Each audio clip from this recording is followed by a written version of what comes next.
podcast. And thank you. Thank you for allowing me to invite you and give the opportunity. Um, so, usually I start off with a quote and just kind of motivates us every day. I mean, nobody gives us quotes every day, we have to motivate ourselves. And there's something today that I thought about. It's what's meant for you will always feel natural, will feel calm, will feel less chaotic, will be not forced, and not confusion. So that's a quote for me today. It's like whatever's meant for you should be just that. And it's meant for you to be where you are today. Wow. So, yeah, powerful. And so where you are, where I am, that is where you're supposed to be today, and just embrace it. Embrace it and love it, and transition will happen in its time. But I'm so glad you're here to join the podcast. It's about time, I think. And before we get into, unpacking of the business and all of that, just tell us you, Karina, about you, and this journey of entrepreneurial, where you've been, how you've come here. Yeah, just share with the viewers how you've got here. Thank you so much, Eve, for having me on your program today. I'm so honored, and I mean, it is, I think the words are sort of escaped me because ever since I met you, I was so taken by all that you are. So to be asked to be on your podcast, I mean, it's truly an honor. Thank you. Just in terms of my entrepreneurial journey, I feel like I was born to be an entrepreneur. I know it sounds so cliche, but the truth is, growing up with the parents that I have, the grandparents that I have, they've had so many little entrepreneurial sort of journeys. And from a very young age, I was taught, how do you do sales? What is customer service? What is marketing? And I never really knew that it was a whole thing. I just thought I'm helping my parents sort of in a business where my mom is selling, Indian outfits, etc. So it's always been something that was part of me, like second nature. But what I then found my passion in was being a psychologist. And the whole time my journey has been, are you a psychologist? Are you an entrepreneur? Because it's two very different identities that I have to sort of assume. And on my route to becoming an industrial psychologist, I found myself also simultaneously doing some sales, some marketing, some entrepreneurial little ventures here and there. And I guess it's the business pillars and touch points, where the touch points are, networking and absolutely loving this sort of being with people, connecting, helping, sharing your journey, your story. And what I found in my whole journey is sometimes I felt like I never exactly fitted in with the identity of being a psychologist. It took me something like 15 years to become a psychologist, and then when I got it, I was like, okay, what next? This doesn't feel exactly like me. And then the next thing was, okay, I need to start Colors, which is actually my industrial psychology consulting company. But with that, Eve, before that, I read a book, Rich Dad, Poor Dad, and I was like, I want to go into property. So I read a book, and I got my first rental property. A year later, I went into a partnership, and we had like quite a lot of tenants in that. So that was even before now starting the Dots Consulting. So it seems a bit fragmented, but I think my story is just that in reality. It's it hasn't been start at point 1, go to point 2, go to point 3, 4. Exactly. It's And you also were in corporate? I've been in corporate, yes. I was in corporate for because over I a thought I decade. left I had a bit of a sabbatical. Yeah. And I did think at your age, it starts at the 32, 35. Very significant time. Yeah. Yeah. And yeah, while I was trying to qualify as a psychologist, I was working a full-time job. But I found myself then doing these other bits and pieces part-time on the weekends, whether it was a little bit of sales, a little bit of marketing, some networking, and people were always sort of drawn to this thing I was doing, but I was only ever interested in learning. So learning, traveling, connecting, and that's and you're learning every day. It's either from a client, from a customer, someone. So the cleaner, it could be anybody. Yeah, but that's enormous. That the jump you've taken and the connecting. And you say connecting with us, we will get to just now, your company, but imagine connecting, you connected yourself to get there, and that's how I see it, And so, like, what ignites you every day? What ignites you every day? When you get up in the morning, tell me how a life in a day of Karina is. It's gonna sound crazy if I say this, but I'm sure my status viewers will attest to this, but I usually start my mornings between 4 and 5 a.m. Yes. No matter what is going on in my life, I try my best to do a little bit of guided meditation. So it's not really spiritually guided, not really religiously based, but it's more spiritually based. And what it's all about is connecting with the present moment. And I find that this helps me so much to just be zen. And that's what I need to be in a moment, because as you can imagine, being an entrepreneur, it's on the go. It's 7 days a week. It's all the time. So a typical day, like, don't speak to me if I haven't had my coffee. But I'll be posting by between 4 and 5 o'clock motivational quotes for the people that follow me. Yes.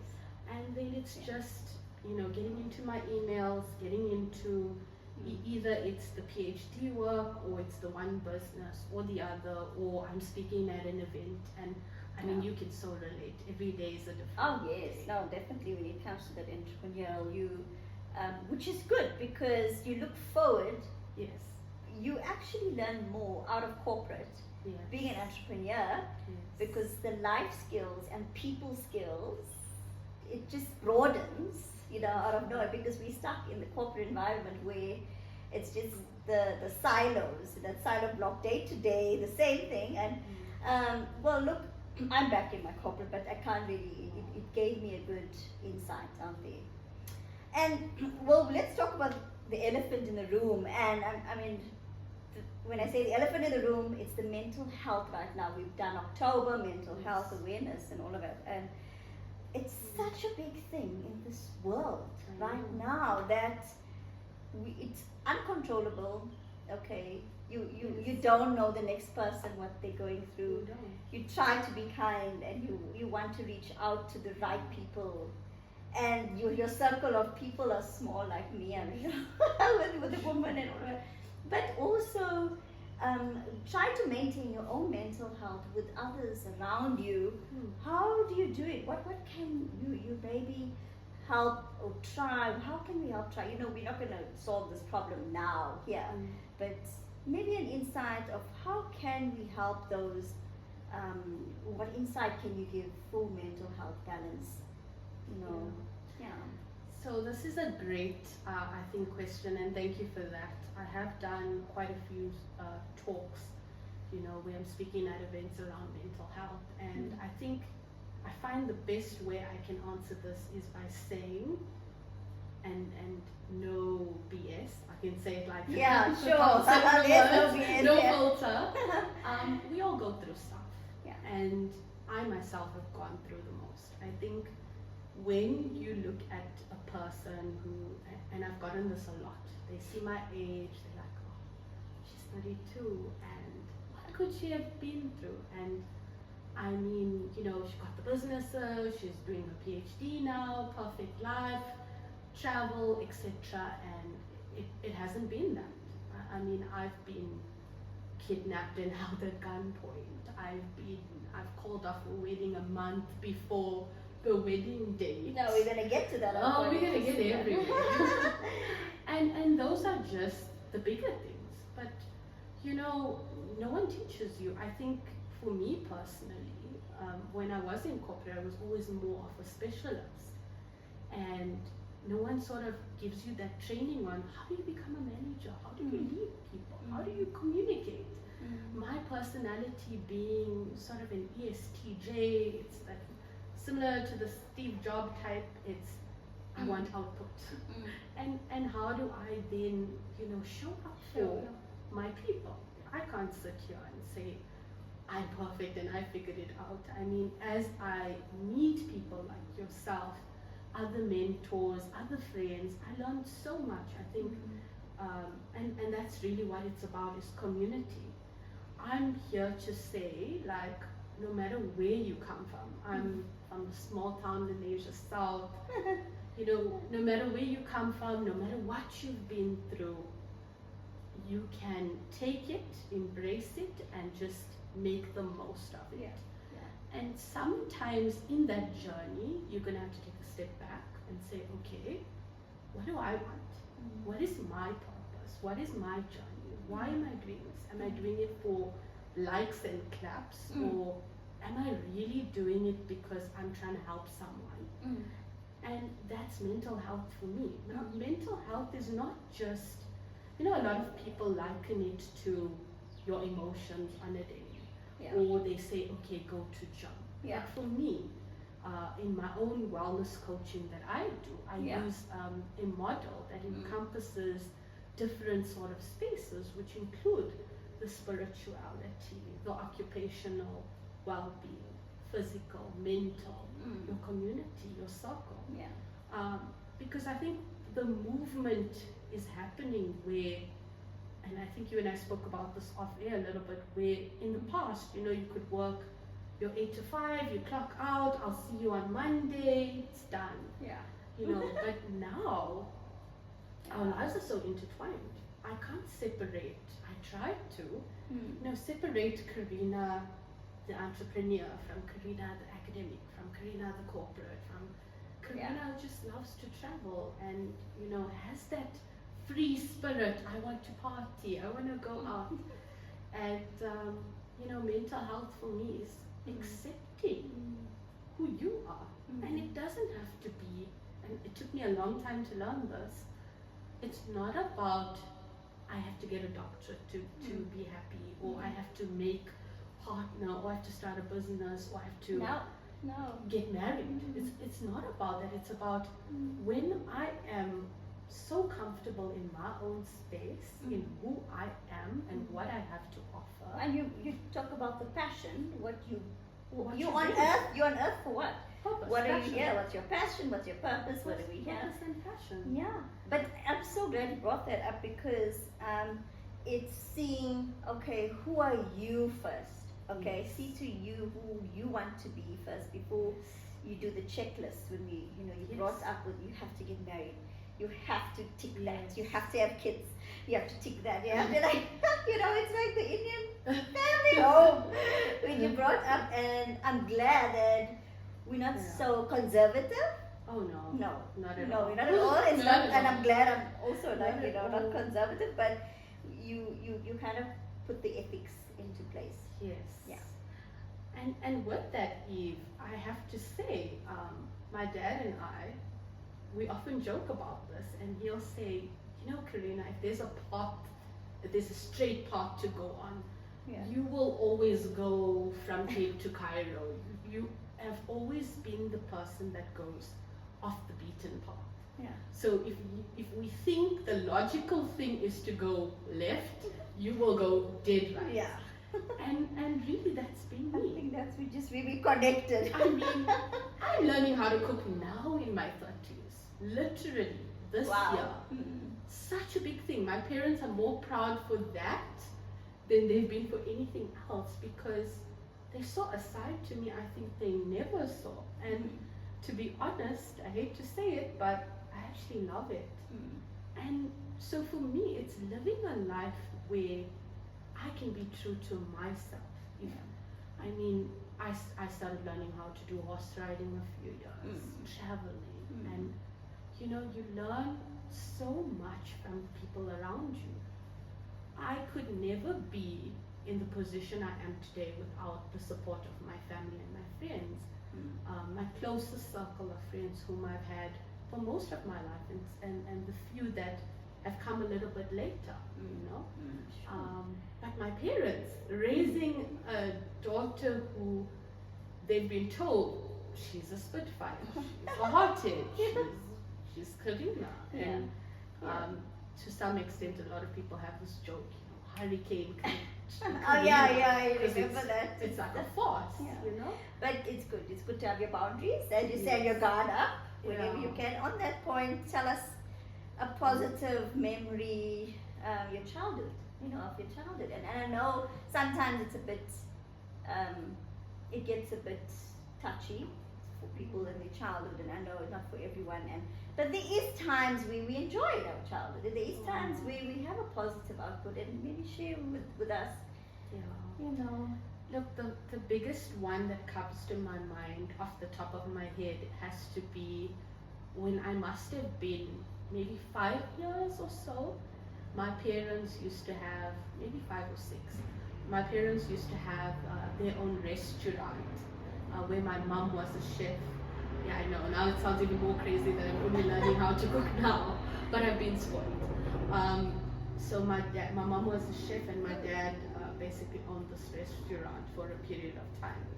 And he bought me Monopoly at that very young age and stage, where I think I wasn't even at a reading age, and he already said, you know, I'm going to buy you this. And it stood out for me in my mind as one memory, because I mean, I've always been groomed to be this entrepreneur that's going to be in properties. And it's not that, you know, it was necessarily a funding thing that came from families that come from where I come from, but it's the knowledge that they shared.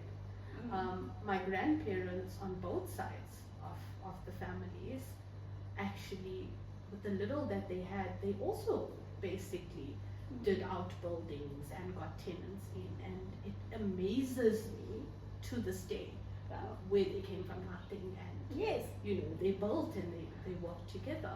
So there's that. And I mean, memories of my mom, and this is ironic because my mom is a very, very sort of strict or stern seeming person, but boy, what a powerhouse she is. I could never be who I am if I didn't have the strong mom that could go out and work, still come home and cook and clean, and that goes back to the Indian motherhood.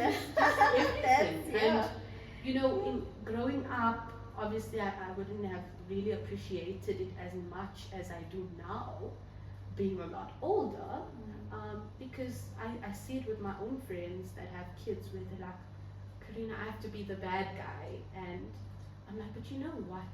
When your kids get older, they will appreciate that about you. You know, being in that space. But I've been really blessed. Yes. No, and that's good, and that's glad, because you want that for your future kids, and you know, you know, to do that. But so now it's a bit exciting, and I know that I don't like to really, you know, tap into the personal aspect, but because we were a circle of friends, and you know, there's quite a few of us, and where you confided, and you know what, and it came a time where we were so excited for you getting married. And you know, the viewers out there are gonna listen to this, but you were about to get married, you were engaged, the wedding plans, and all of this. I'm not sure how far it was gone, but we were waiting for the big day. The invite, the big day, the invite, and whatever. And boom. I don't know what you can tell us, what you can share. I went left. I went. Everyone was expecting me to go right, and I decided to go left. I don't know whether you know it was like you got the fridge, you just got the price So- weights, how they say, when you get the wedding I think. people. But yeah, tell us what happened. Yeah. Okay. Well, we're getting there, but I mean, what I love is that from the beginning I said to you, I'm gonna share whatever I need to share. And what I can say to you is, and then we'll work backward, is so my ex and I are business partners in a business. So I think this relates to a lot of women who kind of find themselves in that situation. And what had happened was, it was getting closer to the wedding, just about a month before the wedding, and I had this really bad feeling. And I think at a certain point, one of our mutual friends, who's a very private person, so I won't mention their name, we had a conversation, and she was like, this is actually not normal. Yes, it's normal to sort of be a little bit, have a little bit of cold feet or whatever, but not on the level that is going on for you. And I think what had happened was everything was just coming to a head, where, and I spoke a bit about this in the beginning, where I said, a big part of who I am features not just in my business, it features in my research, my conversation, my friends, that's how I relate to people. But I found that the person who I was not aligned with the person that person needed me to be. So up front, we spoke about that I'm not the most domesticated person. I want to do my PhD. This is 3 years before that. Want to do my PhD. I'm going to have multiple businesses and work a full-time job. But so it was all like, how are you going to do this as a wife, and are you going to give me attention? Or there was a bit of that. There was a bit of religion. Now I must now change my religion. I must follow the guy, and there was a little bit of that. There was a little bit of family.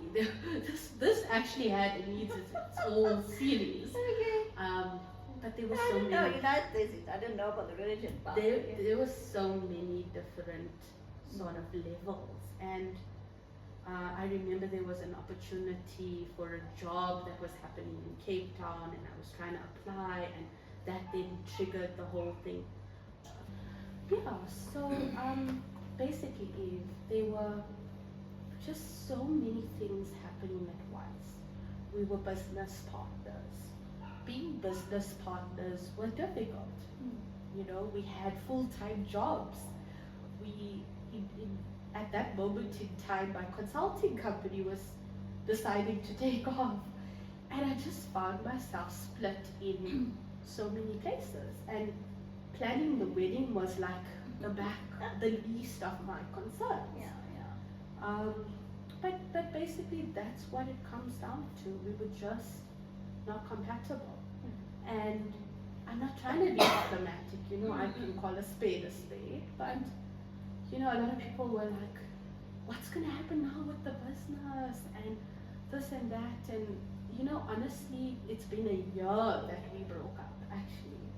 It's been a year, like a few days ago was a year, and we're still in the business together, and we still do what we do, and I think it's a testament to taking a situation and saying, okay, maybe we were not meant to be, together, but maybe we're good as business partners. And that's that. I just came to an amicable decision and being civil about it, and that's the only way to be civil as ex. But that's good. At least you still have a relationship, and business way. Business relationship for sure. That's the only proposals I'm interested in. And so tell us some of your challenges on a daily basis. Being an entrepreneur, there's so many women out there as well in the same, being entrepreneurs, women in business, even, anyone actually, as a matter of fact, and these challenges. And what has been your main, or, one or two challenges past few years that you've come across? Thank you so much, Eve, for that. So one day I decided it's after I qualified as a psychologist, and I knew, when you go to work and you're like, something in you is like, I can't be here, I can't do this, my heart is not in it. And I called one of my uncles who so happened he actually is a mentor for me, because he started one of the biggest auditing firms in South Africa, and it wasn't necessarily a close relative, but we became close. So about 3 years ago, so it would be 3 years in a few days, that I called him up and I said, I'm thinking about starting this business. And he was like, that's a great idea, you should do it. And I think, having that support has really helped me to sort of navigate. Yeah. And when I look at the challenges for women entrepreneurs, I struggle with this daily, and I'm sure you would as well. It's so hard to find a support structure for women by women. Yeah. Where it's not like I'm trying to tramp your toes, or it's this imposter thing that we all go through, like, am I worthy? So there's the internal stuff we deal with, but also we don't really have people to look up to say, hey, so-and-so did that in my circle. So there's a bit of that. Then it's also, being an entrepreneur is directly correlated to some extent with masculine tendencies and habits and behaviors. So you have to be very assertive, you have to be in your masculine to get those things. Sure. You can't really be a pushover. So I think those are the challenges, I would say. But also, now you must learn how to run a business and make payments and keep relations and suppliers. And so every day is, I think I say this, I speak for all the circle of entrepreneurs I have as friends, but every day is a firefighting day. So it's a different fires, but sometimes you are the fire, and sometimes you get fired. And your biggest fears? Sure. Well, I don't even know what my biggest fear is. We're almost there, but we kind of get stumbling blocks, and everything that's thrown your way, and that's where the fears come in. Maybe share some. What is your biggest fear? I think my biggest fear is, when I sit here, right, I don't just represent myself. I represent all the Karinas, from that little girl, that pretty average student, to the Karina of today who's doing PhD, to the Karina of the future who may decide to get married and have kids. But my biggest thing is, I am so guided and supported by people who are not even around me, grandparents that have passed away, etc. And I'm always asking myself, am I representing them well? And so that's my biggest fear, and it's also my biggest motivation, that when I walk into a room, you're going to hear my voice. So it's integrity. It's integrity. My name. It has to be integrity, because that's the values. It's who you and your values are. My authenticity. It's and this is why I could come on a podcast and not prepare, just go. Exactly. It's because the people that have followed me, the people that come to me to say, come and do work for me, they see my statuses. They know when it's a bad day, when it's a good day. But the day that I decide to change Karina to be liked or to get likes and followers, and that's when I would affect. Because for me, the biggest thing is I want to do it, but I want to do it as who I am. And it's because you want to do it. And there's many times in my life, and I said briefly, I spoke about that change coming from being with a partner, that change coming from, even now, as I'm going through the PhD process, you have to evolve. We're constantly changing. But in all the changes, I cannot lose the essence of where I come from. And recently I met someone who, through a work engagement, we had a discussion and we shared that, look, we come from these small little towns, and I appreciated that humility, because even though I've traveled, I could have went across the world, I could have been in multiple forums, going back to those roots, engaging, etc. I can't tell you this, but the most happiest moment in my life was having my dad watch me successful, come in my own and be a chair for hundreds of people, and you know, I'm putting on the music that my piano I like, I'm dancing, I'm having the time of my life, and there's a room full of people feeling that energy. And so, and you know, it's not about how much I earn, and you should know, and I know, being an entrepreneur is not the way to become a millionaire. It's not. I think That's life. it's actually exercising you, and it's part of experience. It's exactly that. The one that's working in corporate hasn't had that. And because I was in corporate, I was like, I don't know, this entrepreneur thing, it's something I just can't get rid of. But you know, the biggest thing is having your parents watch you walk on that stage, watch you, you know, from that little shy, and this is my journey, you know, being a really shy person, being not the star kid, not the award taker and all of that, but coming into my own, finding my voice, and great, you know, all of that. No, that's great. That's great inspiration, I'm sure, to all. Tell me, so give me your best quote. What do you think of your quote? This is my quote, but there is nothing that you cannot learn. So I added the learn, do, be, or have. And my life is a testament to that. Perfect. It's about learning. It's about who you be, who you become. It's about what you do and how you do it. And then you must have. I mean, your outward reality is also a reflection of the internal work that you do. So that's my quote. And there was another quote that I also seen was that, you know what, you can't give your life, more time. You can't give life more time, but you can give your time more life. So, for sure. And that's it, your time, more life. We're sitting here, I engaged with you, you know, and that's it. What you do with your time for the next couple of hours, are you happy with it? Exactly. And the older you get, you realize that. So tell us about the company, what you do, and is it Color the Dots? Yes. Share with us, share with the viewers, the company, what you do. Thank you, Eve.